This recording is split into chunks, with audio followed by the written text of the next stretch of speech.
دجال کا حلیہ. سب سے اہم نشانی کون سی بتائی گئی؟ کانا ہوگا. یس. اسی لیے بچپن میں ہمیں جب بھی دجال کی بات کرتے تو پہلے کانا بولتے پھر دجال کہتے. کانا دجال.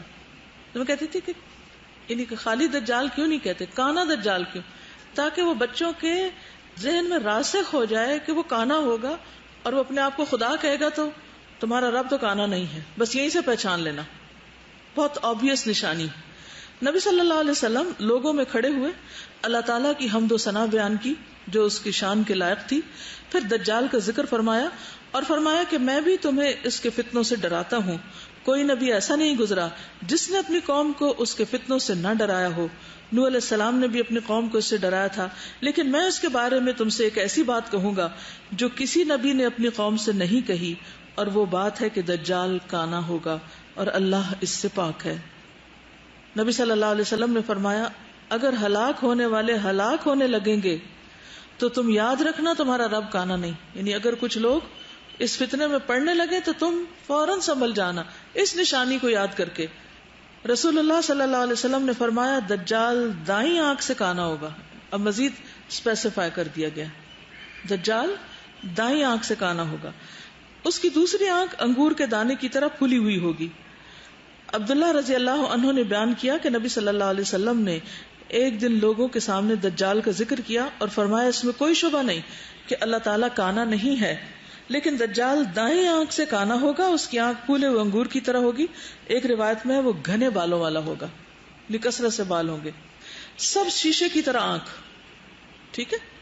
نبی صلی اللہ علیہ وسلم نے دجال کا تذکرہ کرتے ہوئے فرمایا اس کی آنکھ سب شیشے کی طرح محسوس ہوگی. نوجوان اور گھنگریالے بالوں والا. نبی صلی اللہ علیہ وسلم نے فرمایا دجال نوجوان گھنگریالے بالوں والا پھولی ہوئی آنکھ والا ہوگا. رسول اللہ صلی اللہ علیہ وسلم نے فرمایا میں نے ایک شخص کو دیکھا سخت اور مڑے ہوئے بالوں والا جو داہنی آنکھ سے کانا تھا. اسے میں نے ابن قطن سے سب سے زیادہ شکل میں ملتا ہوا پایا. ایک شخص تھا آپ کے دور میں, وہ ایک شخص کے شانوں پر اپنے دونوں ہاتھ رکھے ہوئے بیت اللہ کا طواف کر رہا تھا. میں نے پوچھا یہ کون ہے؟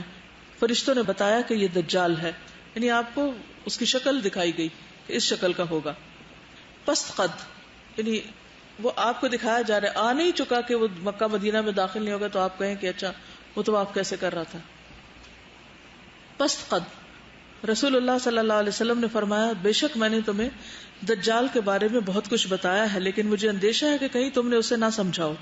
یاد رکھو مسیح دجال پست قد, باہر کو نکلی ٹیڑھی پنڈلیوں والا, بہت گھنگریالے بالوں والا, ایک آنکھ سے کانا ہوگا جو کہ مٹی ہوئی ہوگی. اب یہاں پر آپ دیکھیے پھر مٹی ہوئی یعنی باہر ابری ہوئی نہیں, نہ تو ابری ہوئی نہ بالکل اندر گھسی ہوئی. پھر بھی تمہیں اگر اس کو پہچاننے میں شک ہو جائے تو یاد رکھو تمہارا رب کانا نہیں. سفید رنگ اور سانپ کی طرح سر. نبی صلی اللہ علیہ وسلم نے فرمایا دجال کے متعلق کہ وہ کانا ہوگا, سفید چمکتا ہوا رنگ ہوگا, اس کا سر سانپ کی طرح محسوس ہوگا, جیسے ناگ ہوتے ہیں نا, مثلا چپٹا ہی ہوگا. پھر اس کو مسیح الدجال کیوں کہتے ہیں؟ مسیح کا جو لفظ ہے یہ سیاحت سے ہے. سیاحت ہوتا ہے گھومنا پھرنا. تو دجال چونکہ ہر بستی میں گھومے پھرے گا. اور اب آپ کہیں گے کہ عیسیٰ علیہ السلام کا لقب کیوں مسیح تھا؟ مسیح علیہ السلام نے صرف ایک جگہ بیٹھ کے تبلیغ نہیں کی, بلکہ وہ مختلف لوگوں کے پاس جا کے تبلیغ کرتے تھے, گھومتے پھرتے تھے. کیونکہ یہاں جو میرے پاس صحیح بخاری کی روایت ہے اس میں ہے رأیت رجلا وراءه جعدا قططا اعور العین الیمنى. تو یمنہ کا معنی دایاں ہوتا ہے. دجال یہودی ہوگا. ابو سعید خدری رضی اللہ عنہ سے روایت ہے کہ ابن سعید نے مجھ سے بات کہی جس سے مجھے شرم آئی. کہنے لگا کہ دوسرے لوگوں کو تو میں نے معذور جانا, مگر اصحاب محمد تمہیں میرے بارے میں کیا ہو گیا؟ کیا اللہ کے نبی صلی اللہ علیہ وسلم نے یہ نہیں فرمایا کہ دجال یہودی ہوگا حالانکہ میں اسلام لا چکا ہوں, اور اس کی اولاد نہ ہوگی حالانکہ میری تو اولاد بھی ہے؟ یعنی ایک شخص پر شک جو گزرا تھا کہ وہ دجال ہے, تو اس نے اپنے دفاع میں کہا, اور آپ نے فرمایا کہ اللہ نے اس پر مکہ کو حرام کر دیا ہے اور میں یقیناً حج کر چکا ہوں, یعنی ابن سعید. اور وہ مسلسل ایسی باتیں کرتا رہا, قریب تھا کہ میں اس کی باتوں میں آ جاتا. اس نے کہا اللہ کی قسم میں جانتا ہوں کہ وہ اس وقت کہاں ہے, اور میں اس کے باپ اور ماں کو بھی جانتا ہوں. اس سے کہا گیا کیا تمہیں یہ بات پسند ہے کہ تم ہی وہ آدمی ہو؟ اس نے کہا اگر یہ بات مجھ پر پیش کی گئی تو میں اسے ناپسند نہ کروں گا. دجال کی کوئی اولاد نہ ہوگی. ابو سعید خدری رضی اللہ عنہ سے روایت ہے کہ میں مکہ میں ابن سعید کے ساتھ رہا تو اس نے مجھ سے کہا کہ میں جن لوگوں سے ملا ہوں وہ گمان کرتے ہیں کہ میں دجال ہوں. کیا تم نے رسول اللہ صلی اللہ علیہ وسلم کو فرماتے نہیں سنا کہ دجال کی کوئی اولاد نہ ہوگی؟ میں نے کہا کیوں نہیں؟ اس نے کہا حالانکہ میری تو اولاد ہے. ٹھیک. پھر دونوں آنکھوں کے درمیان کافر لکھا ہوگا. کہیں کفر اور کفر اور کافر تو اصل آتا ہے کافارا ہوگا، روٹ ورڈ سے. رسول اللہ صلی اللہ علیہ وسلم نے فرمایا اس کی دونوں آنکھوں کے درمیان کافر لکھا ہوا ہے. ایک روایت میں ہے کہ اس کی دونوں آنکھوں کے درمیان کاف فا را لکھا ہوگا. ہر مومن اور جو بھی دجال کے عمل کو ناپسند کرے گا کافر لکھا ہوا پڑھ لے گا. یعنی ہر ایک کو نظر نہیں آئے گا لیکن جو اس کے عمل کو ناپسند کرے گا اس کو نظر آ جائے گا. رسول اللہ صلی اللہ علیہ وسلم نے لوگوں کو دجال کے بارے میں خبردار کرتے ہوئے فرمایا اس کی دونوں آنکھوں کے درمیان کافر لکھا ہوا ہوگا جسے وہی پڑھ سکے گا جو اس کے عمل کو ناپسند کرتا ہوگا، یا ہر مومن اسے پڑھ سکے گا. اور آپ نے فرمایا تم میں سے کوئی بھی اپنے رب عز و جل کو مرنے تک ہرگز دیکھ نہ سکے گا اور دجال تو نظر آ رہا ہوگا. ایک اور روایت میں آتا صحیح مسلم کی کہ اس کی دونوں آنکھوں کے درمیان کافر لکھا ہوگا جسے ہر پڑھا لکھا اور ان پڑھ مسلمان پڑھ لے گا. یعنی صاحب ایمان ہونا ضروری ہے. دجال کے خروج کا وقت اور مقام. دجال کے خروج سے کچھ سال پہلے کے حالات اب یہ مزید ان کو اسپیسیفائی کیا گیا ہے اور نشانیوں کو قریب کر کے بتایا گیا. انس بن مالک سے روایت ہے کہ رسول اللہ صلی اللہ علیہ وسلم نے فرمایا خروج دجال سے پہلے کچھ سال دھوکے والے ہوں گے جن میں سچے کو جھوٹا اور جھوٹے کو سچا قرار دیا جائے گا. یعنی عام فتنہ فساد کی طرف اشارہ ہے. امین کو خائن اور خائن کو امین سمجھا جائے گا. اور اس میں رویبضہ بڑھ چڑھ کر بولے گا. کسی نے پوچھا کہ رویبضہ سے کیا مراد ہے؟ آپ نے فرمایا فاسق آدمی امور عامہ میں دخل اندازی کرنے لگے گا. فاسق نافرمان شخص یعنی الفویسق یتکلم فی امر العامہ، یعنی عام لوگوں کے معاملات میں جب غلط کار قسم کے لوگ خیال آرائیاں کرنے لگیں گے. پیچھے بھی ہم یہ پڑھ چکے ہیں حدیث. کون شخص جو خود اس کی کوئی حیثیت نہیں، نہ کوئی علم نہ عقل ہے نہ سمجھ ہے، خود انتہائی غلط کام کرتا ہے لیکن اس کے باوجود وہ دوسروں کے بارے میں عوام کے بارے میں مختلف طرح کے تبصرے کر رہا ہوگا. آسمان اور زمین کا بارش اور نباتات روک لینا یہ بھی ایک نشانی ہوگی. اسماء بنت یزید کہتی ہیں کہ نبی صلی اللہ علیہ وسلم کچھ صحابہ کے ساتھ میرے پاس تشریف لائے تو دجال کا ذکر کرتے ہوئے نبی صلی اللہ علیہ وسلم نے فرمایا اس کے خروج سے پہلے 3 سال ایسے ہوں گے کہ پہلے سال آسمان اپنی 1/3 بارش روک لے گا، پانی کی قلت ہوگی. کیا ہوگا؟ 3 سال پہلے جو پہلا سال ہوگا اس میں آسمان آدھا پانی روک لے گا اور زمین اپنی 1/3 نباتات روک لے گی. یعنی 1/3 جو زمین پر اگتی ہے ویجیٹیشن وہ نہیں اگے گی. اس سے اگلے سال آسمان اپنی 2/3 بارش روک لے گا اور زمین اپنی 2/3 نباتات روک لے گی. ٹھیک ہے. اس سے اگلے سال یعنی تیسرے سال آسمان اپنی مکمل بارش روک لے گا اور زمین اپنی مکمل نباتات روک لے گی، یہاں تک کہ ہر داڑ اور کھر والا جانور ہلاک ہو جائے گا. داڑ اور کھر والا کیونکہ وہ کیا کھاتے ہیں تو ان کی ہلاکت عام ہو جائے گی. ٹھیک ہے. دجال کے خروج سے قریبی دنوں میں ایمان اور نفاق کے 2 خیمے. عبداللہ بن عمر کہتے ہیں کہ ہم لوگ رسول اللہ صلی اللہ علیہ وسلم کے پاس بیٹھے ہوئے تھے کہ آپ نے فتنوں کا ذکر کیا اور بہت کثرت سے ان کا تذکرہ کیا، یہاں تک کہ فتنہ احلاس کا ذکر کیا.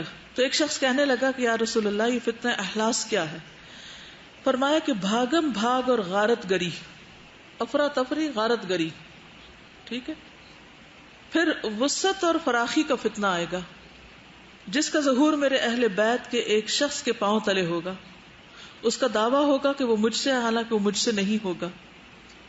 بلا شبہ میرے ولی اور دوست تو وہی ہیں جو متقین ہیں، صرف نسل سے ہونے کا فائدہ نہیں. پھر لوگ ایک آدمی پر صلح کر لیں گے جیسے کہ سرین ایک پسلی کے اوپر، یعنی نہ معقول اور نہ اہل ہوگا. جس طرح سرین ایک پسلی پر نہیں ٹک سکتی اسی طرح. پھر گھٹا ٹوپ اندھیرے کا فتنہ اٹھے گا، اس امت میں کوئی نہیں بچے گا مگر اس سے اس کا ایک تمانچہ پڑھ کر رہے گا. جب لوگ کہیں گے فتنہ ختم ہو گیا تو وہ اور بڑھے گا. اس میں آدمی صبح کرے گا تو مومن ہوگا، شام ہوگی تو کافر ہو جائے گا، یہاں تک کہ لوگ 2 خیموں میں تقسیم ہو جائیں گے، یعنی 2 حصوں میں. ایک ایمان کا خیمہ جس میں نفاق نہیں ہوگا، دوسرا نفاق کا خیمہ جس میں ایمان نہیں ہوگا. اگر تم اس وقت ہوئے تو اس دن یا اس سے اگلے دن دجال کا انتظار کرنا. لوگوں میں بغض اور عداوت کے وقت دجال کا ظہور ہوگا، آپس میں نفرتیں بہت بڑھ جائیں گی، عداوتیں بہت ہوں گی.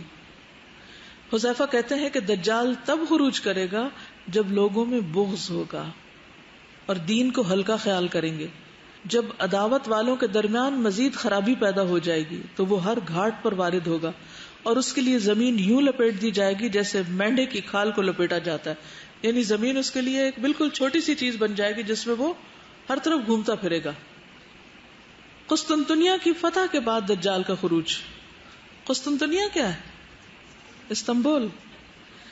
معاذ بن جبل سے روایت ہے کہ رسول اللہ صلی اللہ علیہ وسلم نے فرمایا بیت المقدس کی آبادی مدینے کی بے آبادی کا سبب ہوگی اور مدینے کی بے آبادی کے نتیجے میں بڑی جنگ ہوگی اور اس جنگ کا ظہور قسطنطنیہ کی فتح ہوگا اور قسطنطنیہ کی فتح کے بعد دجال آئے گا.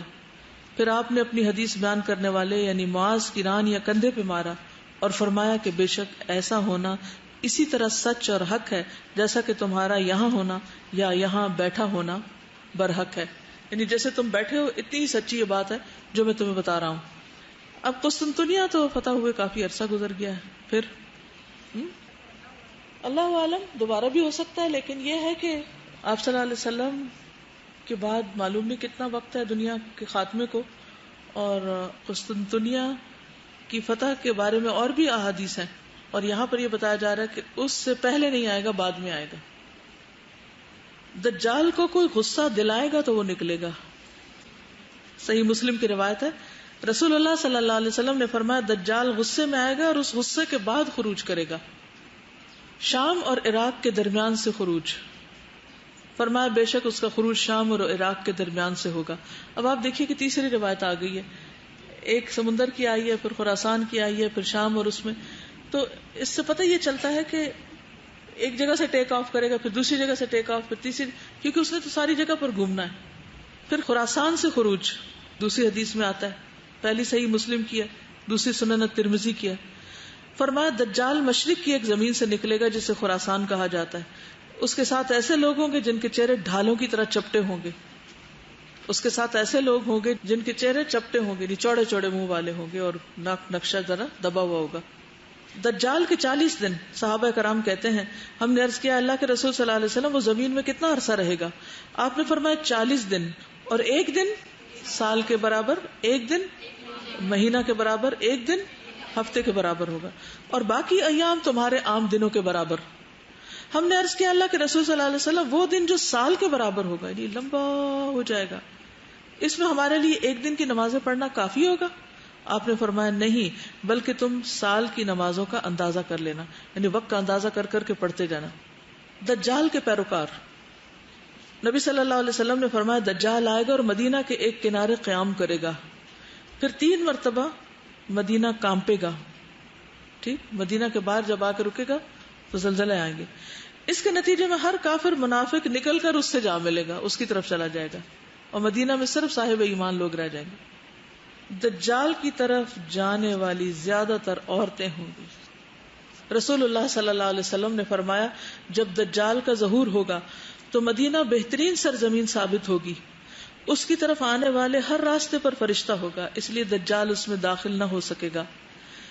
جب یہ معاملہ ہوگا تو مدینہ 3 دفعہ اپنے باشندوں کو جھٹکا دے گا، ہر منافق مرد اور عورت دجال کی طرف نکل جائے گا، زیادہ تر جانے والی عورتیں ہوں گی. یہ یوم التخلیص ہوگا، یعنی خلاصی کا دن. اس دن مدینہ اپنے اندر پائی جانے والی خباثت اس طرح نکال دے گا جیسے دھونکنی لوہے کی میل کچیل کو صاف کر دیتی، اور صرف واقعی خالص مومن مخلص لوگ مدینہ میں رہ جائیں گے. قرآن پڑھنے والے بے عمل لوگوں کا دجال سے جا ملنا، یعنی جو قرآن پڑھیں گے مگر عمل نہیں کریں گے. رسول اللہ صلی اللہ علیہ وسلم نے فرمایا ایسے لوگ بھی پیدا ہوں گے جو قرآن مجید تو پڑھیں گے لیکن وہ ان کی ہنسلی کی ہڈی یعنی حلق سے نیچے نہیں اترے گا، وہ اس سے متاثر نہیں ہوں گے. جب ان کی ایک لہر اٹھے گی تو اسے روک دیا جائے گا.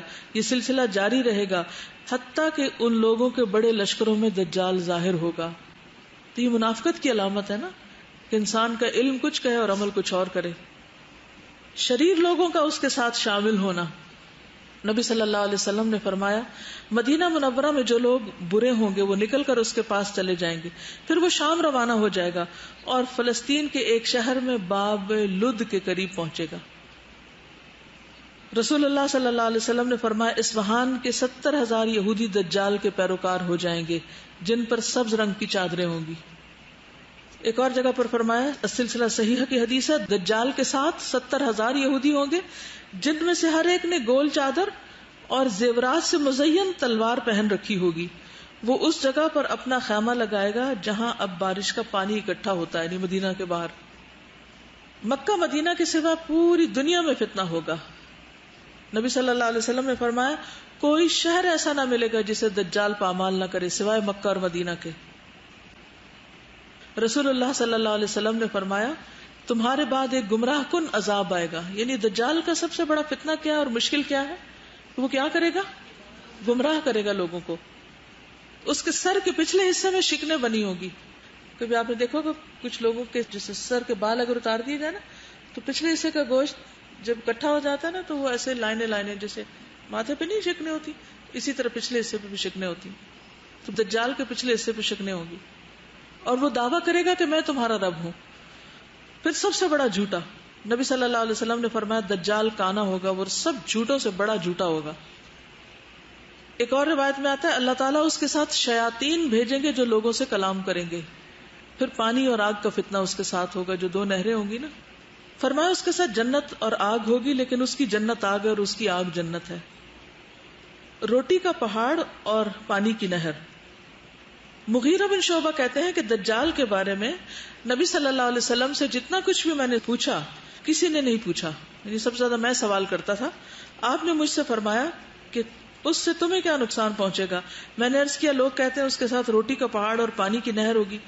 آپ نے فرمایا وہ اللہ پر اس سے بھی زیادہ آسان ہے، وہ کچھ بھی دے دے. اس سے بھی پتہ چلتا ہے کہ نبی صلی اللہ علیہ وسلم اس طرح کے بہت سے سوالوں کو انکریج نہیں کرتے تھے، پسند نہیں کرتے تھے. اب دیکھیے کہ حضرت عائشہ رو رہی ہیں، حضرت ام سلمہ فکر کر رہی ہیں، وہ تو ان کی اپنی جگہ، لیکن نبی صلی اللہ علیہ وسلم کا طریقہ کیا تھا اس موقع پر؟ آپ نے ان کو کیا کہا اور یہاں ان کے سوالوں پر آپ نے کیا کہا؟ اور پھر اس کی روشنی میں ہمارے لیے کیا طرز عمل ہے؟ جیسے مدینہ کے باہر جب آ کے بیٹھے گا، خیمہ لگائے گا اور اس کے ساتھ اور لوگ بھی ہوں گے اور شیاطین بھی ہوں گے، تو اس کے پاس کون جائے گا؟ منافق جائیں گے، ٹھیک ہے نا. مومن کیا کریں گے؟ چھپنے لگیں گے. بات یہ کہ کسی بھی فتنے میں پڑنے سے بچنا چاہیے، انسان کو احتیاط برتنی چاہیے. کوئی بھی اس کو دیکھنے کا یا اس سے ملاقات کا شوق نہ رکھے بلکہ اس سے بچنے کی فکر کرے. سخت مشکل دن ہوں گے وہ جب دجال آئے گا. حضرت عائشہ سے مروی ہے کہ ایک مرتبہ رسول اللہ صلی اللہ علیہ وسلم نے خروج دجال کے موقع پر پیش آنے والی تکالیف کا ذکر کیا تو میں نے پوچھا کہ اس دن اہل عرب کہاں ہوں گے، یعنی اتنا سخت وقت ہوگا. فرمایا اس زمانے میں اہل عرب بہت تھوڑے ہوں گے. میں نے پوچھا کہ اس زمانے میں ایمان والوں کا کھانا کیا ہوگا تو آپ نے فرمایا جو فرشتوں کا ہوتا ہے. ظاہر ہے کہ اپنے اس سے بچنے کے لیے چھپیں گے اگر تو پھر کھانا پینا اور یہ چیزیں تو کم ہو جائیں گی. اور فرشتوں کا کیا ہوتا ہے؟ یعنی تسبیح، تکبیر اور تحمید و تحلیل. میں نے پوچھا ان دنوں کون سا مال بہتر ہوگا؟ نبی صلی اللہ علیہ وسلم نے فرمایا وہ طاقتور غلام جو اپنے مالک کو پانی پلا سکے، رہا کھانا تو وہ نہیں ہوگا، کیونکہ اس سے 3 سال پہلے تو ویسے ہی بارش کم ہو جائے گی، آخری سال بالکل ہی نہیں ہوگی، جانور بھی مرنے لگیں گے. اس کے پاس بہت کچھ ہوگا لیکن کون اس کی طرف بھاگے گا؟ جو کافر اور منافق ہوں گے. جو سچے مومن ہوں گے وہ اس سے چھپنے کی فکر کریں گے اور وہاں تو کھانا پانی کا بھی کال پڑ جائے گا. اپنے ماننے والوں کو خوب نوازنا، یعنی دجال ان کو خوب نوازے گا، اور نہ ماننے والوں سے چھین لینا. صحابہ کہتے ہیں کہ ہم نے عرض کیا زمین میں اس کے فساد پھیلانے کی رفتار کیا ہوگی، یعنی کتنی تیزی سے فساد پھیلائے گا وہ؟ آپ نے فرمایا بارش کی طرح جس کے پیچھے ہوا آتی. کبھی آپ نے دیکھا ایک تو بارش برستی اور ایک ہوتی جب ہوا آتی ہے تو کھڑکیاں وڑکیوں سے سب اندر داخل ہو جاتی، اندر بھی گیلا ہو جاتا ہے. وہ ایک قوم کے پاس آئے گا اور ان کو اپنی طرف بلائے گا، وہ اس پر ایمان لے آئیں گے، اس کی بات مان لیں گے، پھر وہ آسمان کو حکم دے گا اور وہ ان پر پانی برسائے گا، زمین کو حکم دے گا وہ اناج اگائے گی،